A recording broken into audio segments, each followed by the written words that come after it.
बात करते हैं रीजनिंग।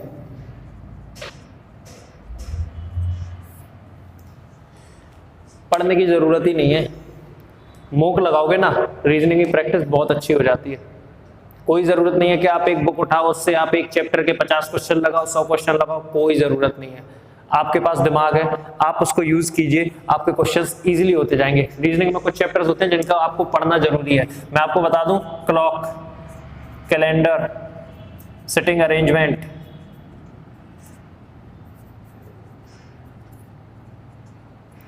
और वेन, और सिलॉग्स,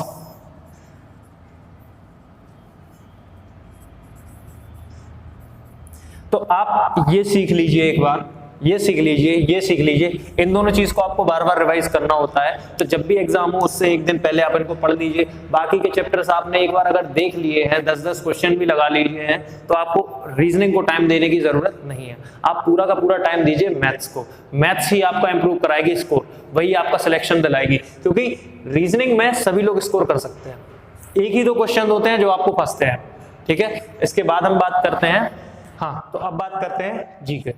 तो जीके के लिए मैं आपको बताऊं, इतना ब्रॉड है कि कोई कवर कर नहीं सकता। और एसएससी में तो जीके के ऐसे क्वेश्चंस आते हैं कि आप कितना भी पढ़े हो, आप 25 में से 20 क्वेश्चंस भी नहीं कर पाएंगे, ठीक है। तो जीके के लिए मैंने सबसे पहले क्या किया कि मेरा एक दोस्त था, वो दिल्ली में प्रिपरेशन कर रहा था, और एक कोई सर थे, उनकी मुझे याद नहीं है, तो एक बुक लेके आया था, एक हैंड रिटन नोट्स थे, उसमें हिस्ट्री भी थी, ज्योग्राफी भी थी, और मतलब सारे के सारे सब्जेक्ट कंपाइल्ड थे, ज्यादा मोटी कोई बुक नहीं थी। तो मैं उस बुक को इतनी बार पढ़ लिया, कम से कम 30 से 40 बार उसको पढ़ लिया, तो मुझे रट गई इतनी। मेरे जीके में कभी ज्यादा अच्छे मार्क्स नहीं आते थे। टीयर 1 का स्कोर मैं आपको बताऊं 2018 का मेरा 185 मार्क्स है, और 160 मेरे रॉ थे।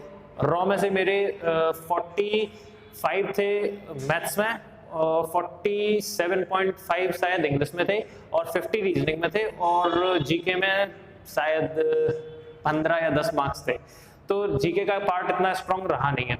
लेकिन उसके बाद मैंने प्रिपरेशन जीके की अब स्टार्ट कर दी, क्योंकि मेरा लोअर पीसीएस में हो गया था। तो उसके बाद से अब मैं जीके को बहुत अच्छे से कवर कर रहा हूँ। तो मैं आपको जीके के लिए कुछ अच्छे चैनल्स बता देता हूँ कि आप वहां से एक बार पढ़ लीजिए, तो आपका जीके का ये रहेगा कि दूसरे को जितना आता है कम से कम मुझे उतना आता है। बाकी आपको मैथ्स पे ही फोकस करना है एसएससी वालों के लिए। बाकी अगर आप स्टेट गवर्नमेंट के लिए या रेलवे के लिए प्रिपरेशन कर रहे हैं, रेलवे के लिए प्रिपरेशन कर रहे हैं, तो आप अपनी साइंस को बहुत स्ट्रांग रखिए, करंट अफेयर्स को बहुत स्ट्रांग रखिए। हाँ तो जीके में, हाँ करंट अफेयर्स के बारे में भी बता देता हूं मैं आपको।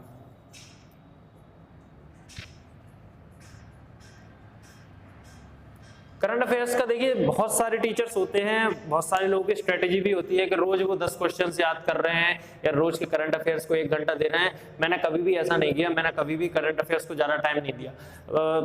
जब एग्जाम होता है 1 हफ्ते पहले मैं खोलता हूँ, डेली 1 घंटे करंट अफेयर्स पढ़ता हूँ। और करंट अफेयर्स में क्या, awards, honours, important peoples, inventions and science and tech, और जितने भी मतलब जो इंपॉर्टेंट इश्यूज होते हैं जिन पर क्वेश्चन बन सकता है। ऐसा नहीं कि मुझे अगर 5 क्वेश्चन आ रहे हैं तो करंट के मुझे 5 करने हैं, क्योंकि अगर मुझे उन 5 को करना है तो उसके लिए मुझे पूरे 2 महीने की भी करंट, मतलब पूरे 2 साल की करंट पढ़ लूं और 2 महीने तक भी पढ़ता रहूं, तब भी मैं वो 5 क्वेश्चन शायद ही कर पाऊं। लेकिन अगर उस 5 क्वेश्चन में से मुझे 3 क्वेश्चन करने हैं तो उसके लिए मुझे सिर्फ हफ्ते भर पढ़ने की जरूरत है, और उससे मेरे 3 क्वेश्चन हो जाएंगे। मैं उन 2 क्वेश्चन के चक्कर में अपना टाइम वेस्ट नहीं करूंगा। तो करंट अफेयर्स में ऐसे कवर करता था कि जब भी एग्जाम आया उसके 1 हफ्ते पहले से मैं उन्हीं चीज को, आपको मिल जाएंगे यूट्यूब चैनल्स पर इंपॉर्टेंट करंट अफेयर्स, आप उनको पढ़ना स्टार्ट कर दीजिए, और बस आप 1 हफ्ते तक उनको रिवाइज बार बार कीजिए। आपको ये नहीं होना चाहिए कि आपने एग्जाम में देखा कि हाँ ये मैंने पढ़ा था लेकिन मुझे याद नहीं आ रहा। आपने एक वीडियो देखी, उसको 2 से 3 बार देखिए और उससे आपको याद हो जाएगा। लिखने की जरूरत नहीं है, लिखने में टाइम वेस्ट मत करो मेरे भाई। आप एक बार वीडियो देख लेते हो, आपको दोबारा देखने में इतना टाइम लगेगा ही नहीं। आप उसको 2x पर चलाइए, हमेशा जब भी वीडियो देखिए 2x पर चलाकर देखिए, लिखने की कोई जरूरत नहीं है। हाँ तो करंट अफेयर्स का आपको समझ में आया, आपको डेली पढ़ने की जरूरत नहीं है। ज्योग्राफी,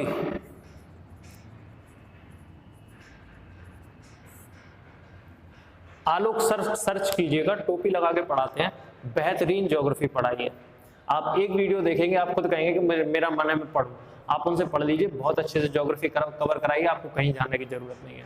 ठीक है, ज्योग्राफी हो गया। अब आते हैं पॉलिटी पर। पॉलिटी इतनी अच्छी कर लीजिए क्योंकि हर एग्जाम में उसका क्वेश्चन आता है। आप अगर रेलवे की प्रिपरेशन कर रहे हैं तो कभी कभी 4 क्वेश्चन भी देखने को मिल जाते हैं, स्टेट में भी मिलते हैं और एसएससी में भी 1 से 2 क्वेश्चन दिख ही जाते हैं। तो पॉलिटी इतनी अच्छी चीज है, आपको पढ़ने में भी मजा आएगा। तो पॉलिटी इतनी अच्छी कर लीजिए, आर्टिकल्स उसके इतने अच्छे कर लीजिए। आर्टिकल्स में आपके जो मूल अधिकार हैं 12 से लेके 35 तक, उनको बिल्कुल रट डालिए, उनसे क्वेश्चन सबसे ज्यादा बनता है। ठीक है, राष्ट्रपति है उसको बिल्कुल रट डालिए। मतलब ये चीजें आप समझिए तो आपको बहुत मजा आएगा पढ़ने में। तो पॉलिटी सबसे आसान चीज है, पढ़ने में भी मजा आता है। तो इसको ऐसा कर लीजिए अपना सब्जेक्ट कि इससे अगर क्वेश्चन बनता है तो मेरा बाहर नहीं जाएगा, पॉलिटी से मेरा क्वेश्चन कभी गलत नहीं होता है। अब पॉलिटी हो गई, ज्योग्राफी हो गई। हिस्ट्री की बात करें, हिस्ट्री में आपको मॉडर्न हिस्ट्री पढ़ना है मैक्सिमम सबसे ज्यादा। तो मॉडर्न हिस्ट्री से सबसे ज्यादा क्वेश्चन बनते हैं। उसके बाद आपके मिडीवल से क्वेश्चन बनते हैं। मिडीवल सबसे छोटा पार्ट है, अगर आप मिडीवल को पढ़ने बैठेंगे तो आपको ज्यादा से ज्यादा 1 या 2 दिन का टाइम लगेगा और उसको आप अच्छे से कवर कर लेंगे। तो मिडीवल पढ़ लीजिए। मॉडर्न में थोड़ा सा ज्यादा टाइम लगेगा, मॉडर्न को आप बहुत अच्छे से कवर कर लीजिए क्योंकि इन्हीं दोनों से मैक्सिमम क्वेश्चन बनते हैं। अब अगर हम लोग एंशिएंट की बात करते हैं तो एसएससी में इतना ज्यादा एंशिएंट से क्वेश्चन नहीं पूछा जाता है कि आपसे पूछ लिया जाए पुरातत्व या पुरापाषाण काल के या नवपाषाण काल का, ज्यादा उनके फिक्स क्वेश्चन होते हैं जैसे पहिए का आविष्कार वगैरह। तो इस टाइप के क्वेश्चन बनते हैं। या अशोक से ये जब आपका 600 BC से स्टार्ट होता है तो यहाँ से क्वेश्चन ज्यादा बनते हैं। तो आप इतना पढ़ लीजिए हिस्ट्री में। हिस्ट्री के बाद ये हो गया, पॉलिटी हो गया, ज्योग्राफी हो गया। अब आपका बचता है इकोनॉमिक्स। इकोनॉमिक्स भैया आपको ज्यादा पढ़ने की जरूरत नहीं है, जीडीपी पढ़ लीजिए, इससे रिलेटेड आप गरीबी से रिलेटेड आंकड़े पढ़ लीजिए। और जो समितियां बनी हुई हैं, जितनी भी समितियां बनी हैं जैसे गोईपोरिया समिति और बैंकिंग सुधार समिति, इनसे रिलेटेड जो ऑफिसर्स होते हैं उनके नाम पर समितियां बनती हैं, तो आप उन समितियों को पढ़ लीजिए। क्रांतियां पढ़ लीजिए और प्राथमिक द्वितीयक तृतीयक सेक्टर पढ़ लीजिए। इकोनॉमी के लिए आपको ये नहीं कि आप पूरा कॉमर्स पढ़ने के लिए बैठ गए, इतना ज्यादा नहीं आता है। आप सिर्फ इंपॉर्टेंट इकोनॉमिक क्वेश्चंस डालेंगे और आपकी उससे इकोनॉमी कवर हो जाएगी। तो जीके में आपको ज्यादा फोकस नहीं करना है, आपका मेन फोकस होना चाहिए मैथ्स और इंग्लिश। ठीक है, थैंक यू।